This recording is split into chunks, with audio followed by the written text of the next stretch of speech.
Project उमंग जो आप देख रहे हैं अभी, ये प्रोजेक्ट उमंग का मैं रिसर्च कंसल्टेंट हूँ और ये प्रोजेक्ट उमंग का इंचार्ज हूँ। आज मेलघाट में हम देख रहे हैं कि व्यसन की जो बीमारी है, ख़ासतौर से व्यसन एक बीमारी है और ये जो बीमारी है मेलघाट में बहुत ज़्यादा पैमाने पे यहाँ पे देखने को मिलती है। 80% लोग लगभग यहाँ पे अल्कोहलिक है, एडिक्टेड है, और टोबैको के कम से कम 85 या 90% तक है। तो ये जो व्यसन है, इन व्यसन की वजह से यहाँ पे मेलघाट में जो विकास है वो थोड़ी फार रुकावट यहाँ पे आ रही है। हम महान ट्रस्ट की ओर से पहले तो बाल मृत्यु की ओर से, कुपोषण की ओर से बहुत काम किया। उसके बाद हमने सोचा कि एग्रीकल्चर की ओर से काम किया, और ये सब काम करते समय डॉक्टर आशीष सातव जी जो है उनको ध्यान में आ गया कि मेलघाट का जो बीमारियां है, जैसे छोटे में कुपोषण है वैसे बड़ों में व्यसन है, और ये व्यसन के कारण मेलघाट का मृत्यु जो है वो बहुत ज़्यादा तरीके से बढ़ रहा है। और अगर आप देखेंगे बाहर की विश्व के हिसाब से अगर आप देखेंगे तो ये मृत्यु दर कुछ ज़्यादा ही है। तो इसलिए हमने प्लान किया प्रोजेक्ट उमंग। उमंग यानी under controlling mortality due to addiction in native groups. De addiction तो हमें करना ही है, लेकिन ये करते समय यानी व्यसन मुक्ति करते समय हम 5 एरियाज़ में काम कर रहे हैं। उसमें से पहला जो है वो है योगा, ध्यान, प्राणायाम, और ये सब करते करते हम वहीं पे साइकोलॉजिकल काउंसलिंग और साइकोलॉजिकल अप्रोचेस जो है वो यूज़ करते हैं। और दूसरा इसमें से जो है वो है क्वालिटेटिव एजुकेशनल डेवलपमेंट। जब तक एजुकेशन नहीं आएगा तब तक यहाँ के लोगों में जो बदलाव है, मेंटेलिटी में जो बदलाव है वो नहीं ला सकते। इसलिए क्वालिटेटिव एजुकेशनल डेवलपमेंट के ऊपर भी हम बहुत ज़्यादा तरीके से ध्यान दे रहे हैं। उसके बाद है यूथ डेवलपमेंट। यूथ डेवलपमेंट में हम वर्क करते हैं कि वहाँ का यहाँ का जो यूथ है उसे रोज़गार कैसा निर्माण करें। जो भी युवा है जो व्यसनाधीन आज है, लेकिन जब वो व्यसन मुक्त हो जाएंगे तो उनके लिए हमें रोज़गार भी उपलब्ध करना चाहिए। तो मनोहर जी खके जो है वो हमारे रिसर्च कंसल्टेंट भी है, और जो रोज़गार यानी ग्रामीण विकास का काम है वो देखते। तो उनके मार्गदर्शन के अंडर में हम यहाँ पे रिहैबिलिटेशन का जो है वो भी रन कर रहे हैं। तो रिहैबिलिटेशन में हम youth development, socio economical development के ऊपर काम कर रहे हैं। और दूसरी तौर से हमें ये देखा गया है कि एडिक्शन जो है वो कम करने के लिए हमने स्पोर्ट्स का सहारा लिया है। स्पोर्ट्स क्लब के माध्यम से हम एडिक्शन जो है वो कम करना चाह रहे हैं। और हम ये जानते हैं, हमने ये देखा है कि मेलघाट के युवाओं में और बालकों में बहुत प्रतिभा है इस खेल के प्रति। तो क्यों ना हम इन लोगों को अच्छी तरीके से गाइडेंस देके आगे लेके जाए। हमारे जो एक दोस्त है अमरावती से, हेमंत करके, तो वो जो हनुमंत है, तो हनुमंत वहाँ पे स्पोर्ट्स कंसल्टेंट करके इन लोगों को गाइड करता है। हम चाहते हैं कि आगे जाके यहाँ से ही क्यों ना हम ओलंपिक के लिए एक अच्छे प्लेयर, एथलेटिक्स के लिए एक अच्छे प्लेयर दे सके। उसके बाद हम काम करते हैं कम्युनिटी डेवलपमेंट के लिए। ओवरऑल गांव, ये जो कम्युनिटी है, कोरकू कम्युनिटी के लोग यहाँ पे है, तो इन सब की डेवलपमेंट करना हमारी नैतिक जिम्मेदारी है। और आखिर में 5वां जो एरिया है वो है शाश्वत विकास का, रूरल डेवलपमेंट का काम हम कर रहे हैं। और ये सब हम एडिक्शन के थ्रू यानी एडिक्शन जो है वो कम करके डी एडिक्टेड गाँव जो है, तो वो डी एडिक्शन करने के बाद उनको उनके पैरों के ऊपर हम खड़ा करना चाहते हैं। और इस तरीके से हमने एक्टिविटीज़ डिज़ाइन की। ख़ास तौर से कहा जाता था कि मॉडर्न मेडिसिन में आप कहीं भी देखेंगे तो कोई भी ऐसी दवाई नहीं है कि दवाई दे दी एडिक्शन छूट गया, दवाई दे दी दारू छूट गई, ऐसा है नहीं। और कोई अगर ये बोलता है कि मैं ये दवाई दूंगा और आपकी पूरी जो बीमारी है यानी छूट जाएगी, तो ये सरासर गलत है। ऐसी दवाइयाँ अभी तक तो नहीं है कि ये दवाई खाओ एडिक्शन गया। लेकिन इसके लिए एक सबसे बड़ी दवाई है, वो है अपने मन की दवाई। अगर हम खुद मन इतना मजबूत कर सके कि ये नहीं करना है, तभी जाके ये एडिक्शन कम हो सकता है, तभी जाके हमारी व्यसन से मुक्तता हो सकती है। इसलिए हमने योगा, मेडिटेशन और साइकोलॉजिकल काउंसलिंग का हमने पार्ट लिया। और साइकोलॉजिकल थेरेपी जो है वो प्रॉपर तरीके से, शास्त्रीय तरीके से अगर हम देते हैं तो कोई भी दवाई के बगैर हम उनका इतना मन मजबूत करते हैं कि वो कभी फिर एडिक्शन नहीं करेंगे या फिर नशा नहीं करेंगे। आज आपने देखा है कि शंकर जैसा इंसान है कि वो खुद बदल सकता है साइकोलॉजिकल काउंसलिंग के बाद। और एक एनवायरनमेंट रहता है, वो एनवायरनमेंट चेंज होने के बाद जो बदलाव आते हैं, क्योंकि पॉजिटिव एनवायरनमेंट अगर आप यहाँ पे क्रिएट कर सके तो अपने आप ये सब चीज़ें हो जाती है। विनोद का आपने देखा होगा कि विनोद एनवायरनमेंट में आने के बाद ये सब चीज़ें बदलती है। तो क्यों ना हम एक अच्छा एनवायरनमेंट प्रोजेक्ट उमंग की ओर से कर रहे हैं। तो अभी बोला जाता था कि यहाँ के आदिवासी जो लोग हैं वो योगासन कैसे करेंगे, ये नहीं हो सकता। लेकिन आज परिस्थिति है कि 10 गांव में करीबन 50 से 60 बच्चे हर दिन हर गांव में, यानी मानो 600 से 700 गांव 600 से 700 लोग आज योगासन कर रहे हैं। तो जब ये पॉजिटिवनेस उनमें आया, उनको मिला ये सब चीज़ें, तो वो सब बदलाव आने लगा। वैसे ही इन सब चीज़ों में हम चाइल्ड टू अडल्ट एजुकेशन भी कर रहे हैं, यानी छोटे से लेके बड़े तक हर ग्रुप्स के लिए अलग अलग एजुकेशन करके हम आगे जा रहे हैं। आज जो सक्सेस स्टोरी, जो सक्सेस मिल रहा है प्रोजेक्ट उमंग को, वो बहुत अच्छी तरीके से जा रहा है। जैसे कि हमने स्पोर्ट्स क्लब किया, तो उसकी भी बहुत अच्छी स्टोरी है कि जब हमें ये पता चला कि एडिक्शन कम करना है, तो यहाँ के लोगों के, मैं जब गांव में घूमता था तो ऑब्जर्वेशन में आ गया कि यहाँ के लोग वॉलीबॉल खेलते हैं, लेकिन वॉलीबॉल खेलते समय बहुत गुटखा खाते हैं, तंबाकू खाते हैं, या कोई पी के खेलता है।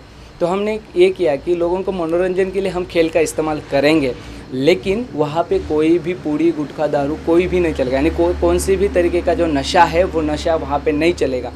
और फिर हमने स्पोर्ट्स क्लब की कंसेप्ट मेरे दिमाग में आ गई और वो हमने स्थापन की। ऐसे देखा जाए तो प्रोजेक्ट में ये पहले नहीं था, लेकिन बाद में हमने ऐड कर दिया, और वो स्पोर्ट के माध्यम से आज हम 10 गाँव में अलग अलग हमारे स्पोर्ट्स क्लब है। उनमें से एक्टिव जो स्पोर्ट क्लब है वो 5 एक्टिव स्पोर्ट्स क्लब काम कर रहे हैं। और सबसे अच्छी ये बात है कि मैं 5-5 घंटे जो वो खेलते हैं सवेरे और शाम को, तो 5 घंटे वो एडिक्शन से दूर रहते हैं। और इसके बाद अभी आपने घोटा का स्टोरी सुना, उसके बाद तारूबंदा का स्टोरी, कि घोटा में सुना कि वही बच्चों ने पुड़िया खाना छोड़ दिया, और उससे जो पैसे मिलते थे या पैसे जाते थे वो पुड़ियों में, तो वो पैसे देके वो स्पोर्ट्स क्लब में जमा कर रहे हैं। और स्पोर्ट्स क्लब में जमा होने के बाद आज उनके पास बहुत राशि जमा है। उस राशि से लेके वो उनका खुद का पूरा क्लब चला रहे हैं, छोटों का बड़ों का, और पूरा खेल का साहित्य खुद ला रहे हैं। ये सस्टेनेबल हो गया। यहाँ पे कल जाके संस्था कोई मदद भी नहीं करती तो भी इनकी एक टेक्निक बन गई, उनकी एक सिस्टम बन गई, और उस सिस्टम के थ्रू वो आगे जा रहे हैं। इस तरीके से हमें सपना देख रहे हैं कि हर गांव में हम इस तरीके से एक्टिविटी करें, और स्पोर्ट्स क्लब के बाद हम उनको यही रिहैबिलिटेशन में लेके आएंगे। और छोटे छोटे जो उद्योग है जो ग्रामीण पातळी पे नेचर को कहीं पे भी डिस्टर्ब ना करते हुए कर सकते हैं, ऐसे छोटे छोटे उद्योग भी हम इस स्पोर्ट क्लब के माध्यम से आगे करना चाहते हैं रिहैबिलिटेशन में। तो इस तरीके से प्रोजेक्ट जा रहा है। अभी जागरूक कन्या अभियान है। आज मेलघाट में एडिक्शन का एक कन्याओं का पढ़ाई ना होना ये भी है। ऐसा क्यों है? आपको लगेगा कि ये लड़कियों की पढ़ाई का और एडिक्शन का क्या है? सबसे अहम बात यह है कि 7वीं के बाद यहाँ की लड़कियाँ पढ़ नहीं सकती, और लड़कियाँ 7वीं के बाद नहीं जाती तो फिर उनके लिए पढ़ाई के दरवाजे बंद होते। करना क्या है, एंटरटेनमेंट के लिए कुछ ये चीज़ें नहीं है। तो फिर क्या हो जाता है, कहीं ना कहीं पेयर ग्रुप प्रेशर आ जाता है और वो एडिक्शन हो जाता है। नॉलेज नहीं आता है इन सब चीज़ों का। तो इस वजह से क्या होता है कि उनके वो बाद में अगर शादी कर देती है तो उनके जो बच्चे हैं वो भी कमज़ोर पैदा हो जाते हैं और उनमें भी कमजोरियाँ आने लगती है। तो इन सब चीज़ों को मद्देनज़र रखते हुए हमने फिर जागरूक कन्या अभियान जो है वो शुरू कर दिया। आज मेलघाट के स्कूल की अवस्था अगर आप देखेंगे तो बहुत ही स्कूल में 90% बच्चे तो पूड़ी खाते हैं। यहाँ पे आप सिटीज़ में देखोगे तो बच्चे आइसक्रीम के लिए रोएंगे या फिर कोई और चीज़ के लिए रोएंगे, लेकिन वहाँ पे पूड़ी के लिए रोते हैं। तो मैं कहाँ का इंडिया डेवलप कर रहा हूँ, मैं फ्यूचर क्या देखूँ इंडिया का। तो इसलिए हमने बाल संस्कार मोती लाया और स्कूल में हम स्कूल मैनेजमेंट की तरफ वर्क कर रहे हैं। आगे जाके हम अभी वहाँ पे चाइल्ड मिनी बैंक्स भी खोल रहे हैं। तो इन सब चीज़ों से पॉजिटिवली सब चीज़ें बदल रही है, और ये बदल हो सकता है, बदलाव आता है, लेकिन आपको उस पैशन की तरह काम करना पड़ता है। आपने अगर देखा होगा कि पिछले महीने में शहीद मनीलाल धांडे जो था, उसके शहीद की याद में और कारगिल जवान जो थे उनके शहीद दिन जो हमने साजरा किया, तो उसके वॉलीबॉल टूर्नामेंट रखी। मेलघाट में वो पहला टूर्नामेंट ऐसा था जहाँ पे कोई भी एडिक्शन नहीं हुआ। आपने आज का होली का उदाहरण देखा होगा कि चित्री नामक गांव में कोई भी एडिक्शन नहीं है, कौन सी भी नशा नहीं है। ये मेलघाट में ख़ास तौर से देखने को नहीं मिलता, लेकिन ये बदलाव आ रहा है। तो आप अगर उस एनर्जी की तरफ से जा रहे हो आगे, तो ये सब बदलाव आएंगे। हम आशा करते हैं कि आगे जाके ये प्रोजेक्ट कुछ अलग मेलघाट के लिए लाए, तो वही कोशिश हम करेंगे। पूरी टीम उमंग काम में है। डॉक्टर आशीष सातव जी का हम सबको मार्गदर्शन रहता है, डॉक्टर अभय बंग है, नाडकर्णी जी है, ये सब लोग मार्गदर्शन में है और हम सब लोग अच्छी तरीके से वर्क कर रहे हैं। आपको आपने रेल घाटी क्यों चुना ये सब करने के लिए? ऐसा मानो तो मेरी पूरी पढ़ाई पूना में हुई थी और मेलघाट क्यों चुना, तो इसमें मेरे मार्गदर्शक जो है मनोहर जी खके। मैं मतलब आपको किसने इंस्पायर किया? बिल्कुल मुझे इंस्पायर किया मनोहर जी खक्के ने। जब मैं एमए क्लिनिकल साइकोलॉजी डिस्टिंक्शन में करके बाहर निकला तो मुझे बहुत सारी ऑफ़र्स थी, एनवाईके की तरफ से ऑफ़र्स थी, कई कॉलेज की तरफ से ऑफ़र्स थी, लेकिन खक्के काका चाहते थे कि कुछ अलग कर दिखाए, मुझे भी कुछ अलग करके दिखाना था। और मेलघाट एक ऐसा एरिया कि वहाँ पे तीनों भी कंडीशंस बहुत एक्सट्रीम है, यानी आप धूप देखेंगे, यानी समर देखोगे, विंटर देखोगे, रेनी सीजन देखोगे, पूरा एक्सट्रीम है। और वो यहाँ पे सबसे ज़्यादा चैलेंजेस है और चैलेंज एक्सेप्ट करना मेरी बुरी आदत है। तो वो आदत के तहत मैं मेलघाट में आया और यहाँ पे युवकों के लिए काम करने लगा हूँ। और इंडिया विजन 2020 है, तो उसके लिए मैं पहले से ही काम करता था। यूथ फॉर नेशन करके और क्रिएटिव फ्रेंड्स करके हम काम कर ही रहे थे सिटी एरिया में। ये बहुत बड़ा अपॉर्चुनिटी था जो महान और डॉक्टर आशीष सातव ने मुझे दिया, और ये सब करते हुए भी मनोहर खक्के सर का भी नाम जुड़ा था, गाइडेंस जुड़ा है, तो हम ये इंस्पायर होकर हम आगे गए। ये आपका प्रोजेक्ट कितने गाँव में चल रहा है? फ़िलहाल मेरे रिसर्च प्रोजेक्ट में, क्योंकि हम एक मॉडल डेवलप करना चाहते हैं कि जो विश्व में कहीं पे भी रेप्लिकेट हो जाए जहाँ पे ट्राइबल एरियाज़ है ख़ास तौर से, तो इसलिए एक मॉडल डेवलप कर सकते हैं। इनमें से 17 गांव है। आज प्रोजेक्ट उमंग सिर्फ 11 गांव में पहुंच चुका है। बाकियों के गांव में अभी कुछ युवा दूत चुनने हैं, कहीं पे है नहीं, यानी उस तरीके का काम करने वाले वो पैशनेबल जो यूथ है अभी तक उन गाँव में मिले नहीं है। आशा करते कि बहुत जल्द वो भी मिल जाएंगे और हम अच्छी तरीके से काम वहाँ पे कर पाएंगे। आज सिचुएशन ऐसी है कि 5 गांव हमारे 11 गांव में से ऐसे कि वो नशाबंदी के लिए तैयार है, लेकिन हम रोक रहे कि हम और भी क्वालिटी और भी मजबूत बनना चाहते हैं। उसके बाद हम नशाबंदी के लिए रोड पे उतरेंगे। और अभी वहाँ से स्थानिक लोगों को पहले आपको क्या क्या चैलेंजेस झेलने पड़े, क्या क्या ऑब्स्टिकल आए? बहुत ऑब्स्टिकल्स थे कि बहुत सारी संस्थाएं मेलघाट में काम करती है, और संस्था जो जब भी काम करती है तो अच्छे काम करने वाली संस्थाएं वैसे कम है। तो इसलिए लोगों को ऐसा लगता है कि कोई भी संस्था वाले आते हैं और इस तरीके से काम करवा देंगे, हमारे फ़ोटो खींचते हैं, ये वो।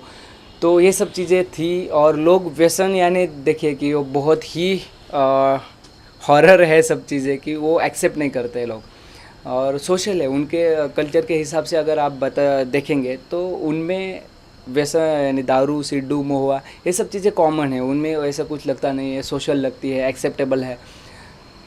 तो ये सब चीज़ें थी। दिक्कत ये आ गई कि यार व्यसन, बहुत दिक्कतें थी, लेकिन हम सामना करते गए। लोगों का विरोध हुआ शुरू में, आप ये कौन से विषय पे बोल रहे हो, ये सब चीज़ें हो गई। कई गाँव में ऐसा हुआ कि आप ये काम ना करें, हमारे गांव की आप बदनामी कर रहे हैं, इस तरीके से। लेकिन बाद में यही सब लोग इतने जुड़ गए कि आज मैं कौन से भी गांव में जाता हूँ, कितने भी दिन रहूँ, मुझे ना कोई खाने की चिंता रहती है, ना कुछ नहीं, मेरी सब व्यवस्थाएं हो जाती है। तो ये बदलाव आने लगता है। शुरू में थोड़ा सा उनको भी समझने में टाइम लगा, मुझे भी उनको समझने में टाइम लगा, और जब ये चीज़ें हो गई तो फिर आज आसानी है सब इसके लिए। नहीं तो महुआ से केवल शराबी बनती है कि वो लोग उस चीज़ को और क्या कन्वर्ट कर सकते? अब बिल्कुल, आज तक अगर यहाँ पे मेलघाट में देखा जाए तो महुआ की शराब ही बना दी जाती है। लेकिन जब से मैं आया हूँ कुछ अलग ढंग से सोच रहा हूँ उसके ऊपर, और कुछ एक्सपर्टीज़ के साथ बातचीत भी हुई, तब हाँ मुझे पता चला कि नहीं, महुआ से अच्छा गुड़ भी बन सकता है, महुआ से अच्छे बिस्किट भी बन सकते हैं, महुआ के अच्छे लड्डू भी बन सकते हैं। और सबसे अहम बात ये है कि ये सब चीज़ें जो है, सिरप भी बन सकता है अच्छा, और ये सब चीज़ें जो है वो न्यूट्रिशस है। यानी अगर महुआ का हम दारू बनाना छोड़ दें और ये सब चीज़ें बनाए तो ये हमारी सेहत के लिए बहुत अच्छी है। यानी इन लोगों को अगर ये सब चीज़ें दे दी, इंट्रोड्यूस कर दी, उनको दे दी खाने के लिए, तो उनका इंटेक बढ़ेगा, और यहाँ का जो कुपोषण का प्रॉब्लम है तो कुपोषण पोषण में बदल जाएगा। तो ये सब चीज़ें हैं, और ये ऑप्शन हम देना चाहते हैं, और इसी ऑप्शन के तहत हम यहाँ पे अलग अलग व्यवसाय भी बनाना चाहते हैं, निर्माण करना चाहते हैं। तो अभी वो लोग माने कि महुआ से अभी उन्होंने गुड़ बनाना शुरू किया है, नहीं किया? अभी तक तो शुरू नहीं हुआ है, लेकिन कुछ लोग ऐसे हैं कि वो तैयार है। अभी हम ये चाह रहे हैं कि उसको बना दीजिए, लेकिन वो ज़्यादा दिन तक कैसे टिके, नहीं तो ऐसा होता है अभी हमें सक्सेस नहीं मिला है ज़्यादा दिन के टिकाव के लिए, और हम ये चाहते हैं कि उसमें कोई केमिकल्स यूज़ ना करे, ऑर्गेनिक तरीके से वो सब चीज़ें करवाए, इसलिए थोड़ा सा हमें समय लगेगा और अभ्यास करने के लिए इसके ऊपर।